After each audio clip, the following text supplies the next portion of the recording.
ایک بات دھیان سے سنو کہ اسلام میں رات کا کوئی تہوار نہیں ہے۔ مذہب اسلام میں رات کا کوئی تہوار نہیں ہے۔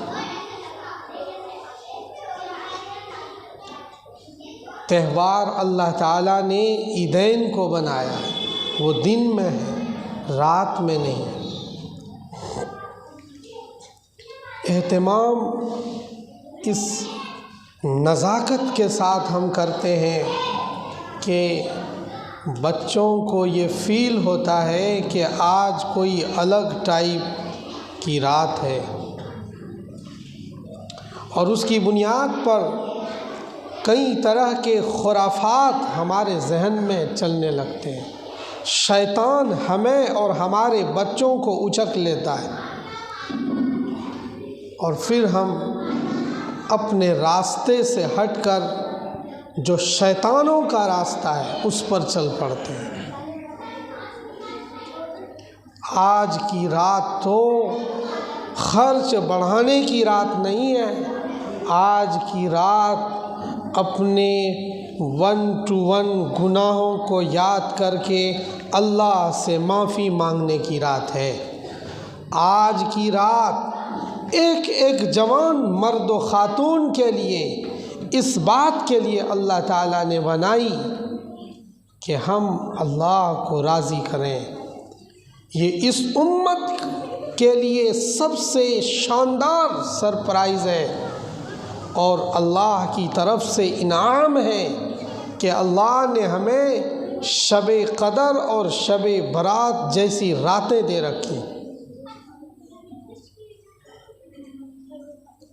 یہ راتیں پچھلی امتوں کو نہیں ملی تھی، یہ راتیں پہلی قوموں کو اللہ تعالیٰ نے عطا نہیں کی، ہمیں عطا کی ہے۔ اور کیسے؟ محبوب کے صدقے میں۔ کیوں عطا کی؟ پیارے رسول حضرت محمد صلی اللہ علیہ وسلم کے وسیلے سے، ان کے صدقے اور طفیل میں۔ ورنہ آپ کو یاد ہوگا کہ بنی اسرائیلیوں نے بہت بڑا گناہ نہیں کیا تھا، صرف یوم السبت میں، سیٹرڈے کے دن اور رات میں بنی اسرائیلیوں نے مچھلی پکڑ کر کھایا تھا۔ مچھلی پکڑی تھی جس کی بنیاد پر اللہ تعالیٰ کا عذاب نازل ہوا، اللہ کا عذاب نازل ہوا۔ انہیں منع کیا گیا تھا کہ ہفتے کے 6 دنوں میں تم خوب مچھلیاں پکڑو اور کھاؤ، شوق سے کھاؤ، لیکن یوم السبت، سیٹرڈے میری یاد کے لیے ہے، ہفتے کا دن میری یاد کے لیے۔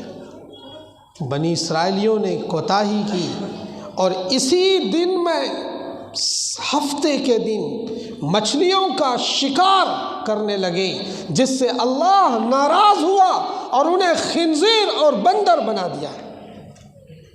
اور ہم کیا کرتے ہیں؟ ہم اس سے بڑے بڑے گناہ کرتے ہیں، ایسے گناہ کرتے ہیں کہ حیوان بھی شرما جائے گا، حیوانیت بھی شرمندہ ہو جائے گی۔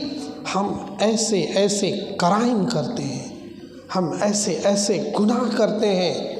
اگر میرے محبوب کی دعا نہ ہوتی، اگر میرے محبوب جنت البقیع کے اس مدینے کے قبرستان میں، وہ جو ریاض الجنہ کے بازو میں قبرستان ہے، اس قبرستان میں جا کر ہمارے اور آپ کے لیے نہ روتے، اور ان کی دعائیں نہ ہوتی، اور اپنی امت کی یاد میں راتوں کو قربان نہ کرتے، تو ہم اور آپ بھی آج شاید عذاب بھگت رہے ہوتے، عذاب ہمارے سروں پر منڈلا رہا ہوتا، عذاب ہمارے سروں پر منڈلا رہا ہوتا، اگر میرے محبوب کی دعا نہ ہوتی، میرے محبوب کے آنسوؤں کے قطروں نے عذاب کو روک رکھا ہے۔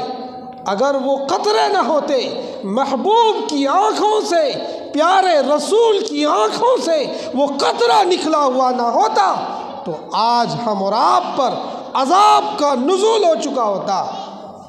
لیکن محبوب نے راتوں کو رو کر قبرستانوں میں، جنت البقیع میں جا کر ہمارے لیے دعا کی۔ اماں عائشہ جب سنتی تھی حضور کو تو حضور اپنی امت کے لیے متفکر رہتے تھے۔ آج ہم اور آپ غربت کا بہانہ دیتے ہیں، ہم اور آپ اپنی مالی فراوانی اور اس کی کمزوری کا بہانہ بناتے ہیں کہ ہم تو غریب ہیں، ہم تو فقیر ہیں، ہم تو نادار ہیں، ہمارے ساتھ مسائل ہیں۔ مسائل آپ نے کیا دیکھے؟ رسول سے پوچھو۔ آج اس امت کا کوئی فرد اس طرح کی مصیبت سے نہیں جوجھ رہا ہے۔ میرے محبوب آج بتاؤ کہ کس کے گھر میں 24 گھنٹے میں کھانا نہ بنتا ہو؟ کون ایسا گھر ہے؟ ہماری کالونی نہیں، پورے عالم میں بتاؤ جس کے گھر میں 24 گھنٹے میں کھانا نہ بنتا ہو۔ ہمارے دیار میں ایک گھر میں کھانا بنتا ہے۔ محبوب کے گھر میں 1-2 دن نہیں، مہینوں کھانا نہ بنتا تھا، مہینوں چولہے نہ جلتے تھے۔ میرے محبوب کی غربت تو دیکھو، میرے محبوب کی فقیری تو دیکھو۔ میرے محبوب نے اپنے نادار امتی کو تسلی دی کہ اگر غربت تمہیں ستائے تو میری غربت کو یاد کرنا، فقیری تمہیں ستانے لگے تو میری فقیری کو یاد کرنا۔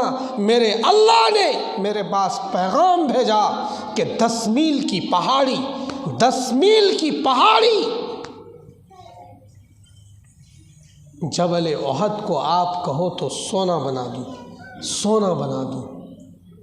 میرے محبوب نے کہا نہیں، مجھے 1 دن کھانا اور 1 دن بھوکا رکھ کر رہنا ہے اور آپ کی یاد میں رہنا ہے۔ میرے محبوب کا یہ عمل ہے۔ ہم اور آپ